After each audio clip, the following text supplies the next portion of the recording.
while others are broadly similar in form and purpose, but the method of delivery and consumption has changed. Our primary sources are migrating to the web, whether we like it or not, and this is a trend which is not going to be reversed anytime soon, despite the sort of big app panic of a few years back when everyone thought, why are we archiving the web? It's all going to be apps, and that's kind of died down again. So the archived web is the big data that it will be impossible for historians to avoid, however hard they try, and some of my colleagues are trying very hard indeed. The web was 25 years old in 2014, and an archiving process has been in place for over 20 years, when the Internet Archive in the US started its invaluable work, without which none of this research would be possible. So for contemporary historians at least, this is beginning to look like a reasonable chronological span. The UK has traditionally adopted a 30-year rule in relation to the public release of non-sensitive government records. But in 2013, the National Archives began a move towards releasing records when they were just 20 years old. And that's the same age as the earliest instances of archived websites. So it's difficult to argue that this is not material worthy of historical study. But it's also very difficult to know where to start. The researcher is faced with a formidable set of challenges, ranging from the technical to the legal and all points in between. The novelty of these challenges, as so often with digital materials, can be overstated. When has data ever not been problematic? And when have archives ever been complete in any meaningful way? But the scale and heterogeneity of web archives can seem overwhelming. For a researcher interested in the history of UK web space, for example, the first problem is a very basic one of simply locating the archives. There is no single archive of the .uk domain. Rather, there are many archives which overlap and diverge in multiple and still largely unexplored ways. Data collected by the Internet Archive from December 1996 to the present day is accessible via the Wayback Machine, where both URL and limited keyword searching are available. And a substantial subset of this data, from late 1996 to April 2013, is fully searchable through the Shine interface developed and hosted by the British Library. And for a period of about a week, that was the largest full-text index of WARC files, which is the web archive format, in the world, until Denmark produced a larger one. But we were quite pleased with that week where that was the largest. There are two other collections at the British Library, material crawled since April 2013 in accordance with legal deposit legislation, to which at present there's only very limited on-site access. And then there's the open but selective UK Web Archive. The UK Government Web Archive, on the other hand, at the National Archives is also open, but it's concerned solely with the online presence of government. And there's a UK Parliament Web Archive as well, which pretty much does what it says on the tin. And finally, and perhaps counterintuitively, substantial elements of the UK web have found their way into other national web archives as a result of the idiosyncrasies of the crawl processes. So the Portuguese Web Archive will have substantial material related to the UK. And then there's the Common Crawl and Archive It special collections and a whole range of other data sets. So this is both a dauntingly complex landscape for a researcher and a significant problem for archiving institutions trying to promote usage of their web archives. Any discussion of what's available has to start with caveats and exceptions, with apologies for the greater access restrictions placed on one type of content but not another, with explanations of selective versus broad crawling. And you've lost most of a humanities audience by the time you get through all of that preparatory stuff. Defining the relationships within and between these differing archives is an essential step towards any kind of quantitative research using web archives and to encouraging greater use of this fascinating new digital source. Quite simply, where does the new researcher, even one with some degree of technical knowledge, start? Once the archives have been located, the problems continue. We can talk about a lot of problems today. The next knot to unpick, closely connected to data provenance, is temporal coverage. The work of the IA underpins many of these UK collections, since in all cases its activities predate national web archiving programmes. They just got on and did it, whereas procedures had to be put in place somewhere like the British Library. So where collections extend back to December 1996, this data will always have been derived from the IA. It will not, though, always or indeed ever be the same. Data made available by the IA to organisations like the British Library and the National Archives was prepared at different times, using different criteria and methods, and patching different gaps in institutional holdings. In both of those cases, temporal coverage has been retrospectively enhanced and the data represented in what are effectively new content silos. By contrast, the earliest content in the UK Parliament Web Archive dates only from July 2009, so there's a whole backstory missing in that collection. And the special collections in the Open UK Web Archive here deal with nothing before 2005. These attempts to extend temporal coverage have produced patchwork collections. Different data sets are stitched together in order to produce something which is greater than the sum of the parts. This stitching is largely hidden from the user, but it remains an important characteristic of the larger archives of the UK web. Inconsistency of selection and capture is not accidental, but it's central to the nature of these collections and to the archiving process. The researcher next has to contend with the scope of these archives, which in turn determines their size. And I know we talked in the introduction yesterday about varying definitions of big data. The largest archive of all is the UK Web Domain Crawl here at the British Library, which aims to capture all UK websites at least once a year. The first domain crawl, which began on the 8th of April 2013, took almost 11 weeks to complete. Starting from a seed list of 3.8 million URLs, it resulted in the capture of 1.9 billion web pages and other digital assets, amounting to 31 terabytes of data. Just a year later, the annual crawl captured 2.5 billion web pages and generated 56 terabytes of data, a rate of growth which is likely at least to be sustained in subsequent years. So this is big data collected at the level of the nation, and it's not the kind of scale that humanities researchers generally are used to dealing with. So the UK Government Web Archive looks much more manageable. It consists of more than 3,000 websites, as well as Twitter and video archives. And at this scale, it's possible to offer an A to Z browse list of sites, albeit a long and rather unwieldy one, and even to organise the archived websites into broad thematic categories. This is not, however, infinitely scalable. Even with a collection of around 3,000 sites, browsing is really only of use to the researcher who has a clear sense of what they're looking for, supplemented by an understanding of the structure of government and naming conventions. Browsing may begin to break down with more than 3,000 archived websites, but familiar search options start to fail when the numbers reach the billions or even millions. And searching is still the starting point for many humanities researchers. And we can talk about the value of searching for information like this later, perhaps. But that's why humanities researchers want context, metadata, documentation, anything to help them get to grips with this vast, rich data set. It is, of course, important to understand how any archive has been constructed, but this is particularly true of web archives. Lack of knowledge about the rhythm and pattern of data collection can lead to serious misinterpretation. Anyone who's used the Wayback Machine will have been confronted by the fact that data collection is not consistent or predictable over time. There are peaks and troughs, which it's relatively easy to identify for a single website, but much harder to establish at scale. Looking at the University of Plymouth website, for example, you can see superficially what is going on with the black boxes at the top. The site as a whole has been captured 954 times between January 1998 and August 2017, but only 3 times in 1998, 86 times in 2004, 7 in 2008, and so on. The 7 captures in 2008 were all within the space of a month, December, so any changes during the rest of that year are not reflected in the archive. On just one day, the 3rd of May 2012, the website was archived 9 times. Why? We just don't know. This pattern will not be consistent across websites or national domains, and the reasons for these disparities are not documented.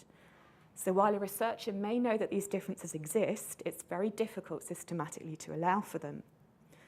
Any research which is concerned with the development of trends, whether linguistic, social, or political, is immediately on very shaky ground if it's not possible to identify what's a genuine peak of activity in relation to a particular phenomenon and what's simply a function of the data collection process. There are subtle hierarchies at work in the collection process too. Sites which are very active or deemed in some way to be important are crawled much more frequently than relatively static sites, or those which are not thought to be of particular significance for national life. In many ways, this is both sensible and necessary. A constantly changing and well-used website such as the BBC's should, objectively, I think, be captured more often than an individual blog, no matter how socially and culturally interesting. But given that the Web Archive contains no contextual information about usage, no analytics to give a sense of relative popularity, how apparent is this hierarchy going to be to researchers in future years? Once again, it's scale that gets in the way. At the moment, at least, it's just not possible to document the minutiae of the crawl process, and certainly not to go back and document what was happening 20 years ago. As if this isn't enough, there are undocumented variations in the depth to which particular sites are crawled. Some may be captured in their entirety, either consistently or only occasionally. Others may have been crawled to just one or two navigational levels. Sometimes multimedia content will have been archived effectively. At other times, images and advertisements may be missing or only partially captured. And I know we're generally talking about text over these couple of days, but in a web archive, text and image and video are all really intertwined. So the results of that, in this example, a sound file embedded on the homepage of the British Library has not been captured along with the rest of the content. Here, you can at least both identify and access what's missing as a link to a later capture of the file held in the archive, but that's far from the usual experience. Looking at a capture of the Institute of Historical Research homepage from 2003, there are numerous missing images. For the earliest archived pages, this is the result of a privileging of textual over non-textual data. The IA was initially reliant on crawl data donated by Alexa Internet, a web information company. And as the description suggests, Alexa was interested in information, not in the design of a page or in early internet art. If those are precisely the things that interest you as a researcher, then this is frustrating to say the least. And I think just looking at this, I happen to know that this was when Dreamweaver first started to be used for creating websites. So you immediately go from things that look like Word documents to something that is a really quite unpleasant colour just because you could. So it's telling you quite a lot about the history of web design. Researchers have, of course, always worked with gaps and silences in the archives, but the patchiness of the data collection embodied in web archives introduces what I think really is a new problem. The researcher may be presented with a version of a web page that never actually existed. The Internet Archive, like many other archiving institutions, makes use of the Memento time travel for the web protocol. This searches across various web archives to find earlier versions of a particular page instance or memento. It then reconstructs the page, drawing from multiple mementos, to create the best possible representation of the page as it existed on a particular date. A snapshot of the British Library homepage, notionally from 20th of July 2009, for example, is reconstructed using 14 mementos from 4 different archives collected over a period of 4 months. This is the nearest we can get to knowing what the page looked like on that day, but it was not viewed by any human being in 2009. The potential results of this temporal incoherence have been discussed by Ainsworth, Nelson, and van der Sompel. They used the example of an online weather forecast for Storm Lake, Iowa, accessed via the Wayback Machine. In their terminology, there's a root memento, which is the bulk of the page, and that's given a date of the 9th of December 2004, when it was archived. The dates associated with other embedded mementos are not visible. They've added that information here. But their research revealed that the radar image to the bottom left, showing a completely cloudless sky, was captured 9 months after most of the rest of the content on the page. That explains the discrepancy between the text description of the weather conditions on the 9th of December as 5 degrees with light drizzle and the apparently contemporaneous sunny radar image. In their sample dataset, at least 5% of pages were shown to have some form of temporal violation like this. So it's quite a substantial portion of the archive where you're getting these problems. Temporal inconsistencies may also be introduced during the archiving of a particularly dynamic website, as content changes more quickly than the site can be crawled. The archive will hold what looks like a coherent static snapshot, but elements within that snapshot may never have existed simultaneously. And with things like sports results, you might actually get contradictions in the information within that capture. One saying that the game is still on, while somewhere else the final result is being reported. And that's a very new challenge for researchers. How can you trust what you're looking at? How can you have any confidence at all that the elements on an archived page relate to each other in anything other than the most superficially coherent way? And actually, how far does this matter when increasingly there's no single definitive view even of a live web page? The mobile view of a page, or the shape that it assumes in responsive mode on a variety of different devices, is not present in the archive. So we're not getting that personal experience of how people really interact with the web. Finally, I promise this is the last problem.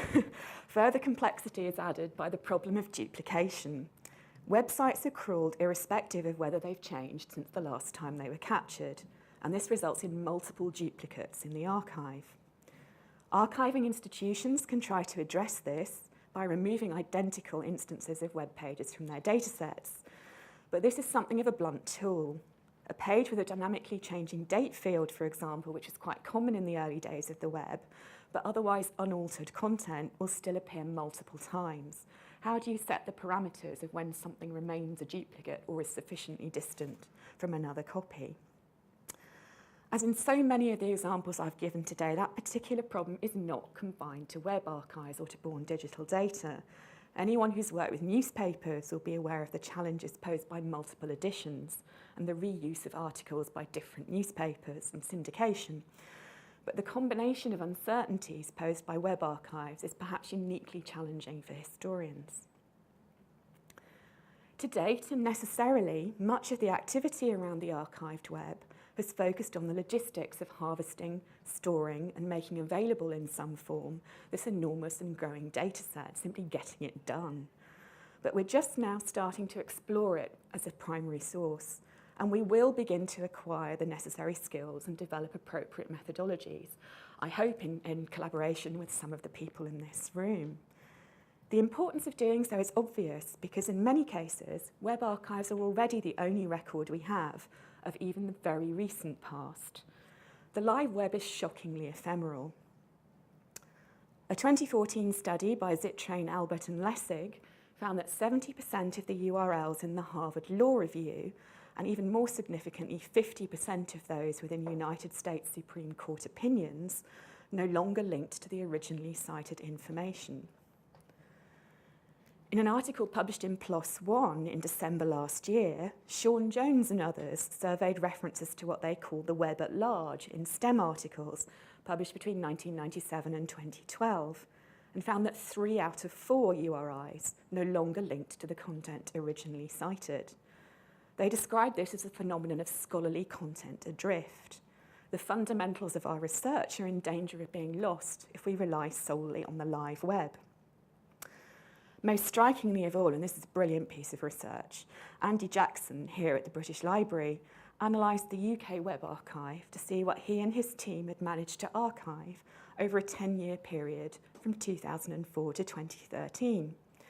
He found that more than 90% of the web pages contained in the archive had disappeared from the live web by 2016. And of those pages that did still exist, 80% no longer contained any of the content that had been previously archived. The text had been completely replaced. Somebody described that as a digital palimpsest at a conference I was at earlier, and I think that's a brilliant way of putting it. Except with a manuscript palimpsest, you can sometimes recover some of what's been written over, not in these instances. This rot sets in very quickly. Even for 2013, half of the archived URLs had already disappeared, so that's within 3 years. So there's a clear imperative to get to grips with this data if we're to understand our own recent past in all of its breadth and depth, at large scale and small. And I hope a few examples of both the small and the large will show the richness of this new primary source, as well as the value of different methods and approaches and combinations of methods and approaches. Turning first to the archive as a whole, even a very simple n-gram can produce immediately suggestive results. For example, when identifying neologisms and the point at which they begin to become widely adopted. In the UK, the Oxford English Dictionary produces an annual word of the year, chosen because it's risen to prominence in the previous 12 months, or might in some way be said to characterise that period. A comparison between some recent OED choices and instances of those terms in the Archive of UK web space reveals that selections of the dictionary's experts are mirrored by online trends. In 2004, the chosen word was chav. For non-UK people, that's defined as a young person of a type characterised by brash and loutish behaviour and the wearing of designer-style clothes. And the trends graph developed for the British Library's Shine interface shows a clear spike in mentions of the term in that year. In 2003, it appears just 923 times. But in 2004, that figure jumps to 60,000 plus, an increase of more than 6,000%. In 2008, Credit Crunch was nominated, and the pattern in the Web Archive is very similar, even if the order of magnitude differs. In 2007, there are 128,000 instances of the phrase, while in 2008, this rises to more than 1.5 million, an increase of 1,214%. Interestingly, the Web Archive indicates a rather different fate for these two words of the year. Chav, unfortunately, persists, but there's a sharp drop in instances of credit crunch relative to the archive as a whole after 2009. It would seem that it was specific to a particular moment and set of circumstances, or at least as it's used on the web. I suspect it's been replaced by austerity as the term that gets used to describe these things. Another striking example is provided by Steampunk. The term was first coined by the American science fiction writer K.W. Jeter in 1987, and we can see here that it appears in the UK Web Archive just 16 times in 1997, the first year for which we have data. Interestingly, 11 of those are on university websites. The graph is pretty much flat until 2007, and then begins an upward trajectory as the concept moves into the public consciousness and onto the commercial web. And that's where the small data helps. We can see the kinds of sites where it's being mentioned if you drill down. The numbers themselves have to be treated with considerable caution for all the reasons that I've been describing, but the trends are showing us broadly what's happening. On a smaller scale, the case study approach is proven to be most popular among humanities researchers, reflected in the special collections developed here at the British Library and elsewhere. I will very briefly describe two, which illustrate the sheer range of topics that can be explored in a web archive, and I hope the value of small data. The first concerns the earliest web archive special collection here at the British Library, which deals with the London bombings on the 7th of July 2005. It includes just 65 sites, so that's small data, but they encompass a huge range of material, including the websites of news organisations, emergency response agencies, health and mental health services, religious bodies, and political, policy and intelligence organisations. Blogging was starting to take off in 2005, and there are some fascinating examples of early citizen journalism included. One blog contains an eyewitness account of the explosion on a Circle Line train at Edgware Road Station, and the very next day, a plea to journalists to leave the author alone. They don't want to talk about it anymore. There's even an accidentally topical website in the collection, the personal website of the author Chris Cleave, whose book about a suicide bombing at the Arsenal football stadium happened to be published on the 7th of July. But the archive also points very explicitly to the gaps in the record. Numerous references are made to a dedicated 7th of July assistance website, for example, but for some undocumented reason, it was never archived, and the link only allows us to infer its existence. Turning to British cultural life, the other end of the spectrum of research, the Web Archive is also an invaluable source for the history of the media, and notably the BBC. TV and radio programmes are present in their wider social, cultural, and sometimes political context. One such is The Archos, which, as many of you will know, is a BBC radio drama. It's been broadcast since January 1951 and regularly attracts more than 5 million listeners. The UK Web Archive contains 34 audio files related to the programme, but there's so much more than this. The archive also holds radio listings, like this one from 1997. And this leads on to a microsite for the programme, which includes what's described as a virtual tour of the village of Ambridge, where the drama is set, with fictional farming statistics and so on. And we saw fan fiction yesterday. There's also a wealth of fan-related material, including a list of episode plot summaries published on the undergraduate pages of the website of Downing College, Cambridge, and a carefully constructed Archos family tree. And finally, there's news coverage. For example, this Guardian story from 2003, which notes that BBC Radio 4's The Archers, a usually mild-mannered tale of country folk, gripped a record number of 5 million listeners with a racy plot about sex and lies. Where else would you find such varied material, even on such a small scale? Generally, though, web archives fit uneasily within our familiar information landscape. We don't quite know what to do with them. They don't look like anything else. They vary in crucial aspects, both from the live web and from other archived sources. They are born digital, but access is subject to physical constraints. They duplicate and overlap with each other in ways that are difficult to determine. They cut across, but also reflect institutional and national boundaries. They challenge traditional archival practice and research. Web archives evade easy delineation, but as researchers, we're fundamentally concerned to define our source materials, to determine boundaries and edges, to know what it is that we're reading or analysing. Taking the time and making the effort to negotiate the data that we have, wherever it may be held and whatever the restrictions on access, is the only way we can begin to describe and understand life in the UK and in many other nations over the past 20 years. All human life is present in web archives. The challenge is to uncover it, to cut through the noise, and develop new approaches to working with this particular kind of big data. Thank you.